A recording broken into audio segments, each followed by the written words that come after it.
Dino is walking slowly in a green valley with trees and flowers. He looks happy and calm. Dino hears a soft sound. Cheep, cheep. He looks down and sees a tiny bird alone on the ground. Close up of Lily the bird. She looks scared and lonely. Dino bends down kindly. The little bird said, "I'm lost. I can't find my family." Dino stretches his long neck to a tall tree. Lily sees her nest with her mother inside. Dino gently lifts Lily with his long nose. He slowly raises her up to the tall tree. Lily smiles as she reaches her nest.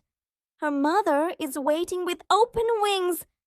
Lily is back in her nest, smiling. Dino waves happily from below.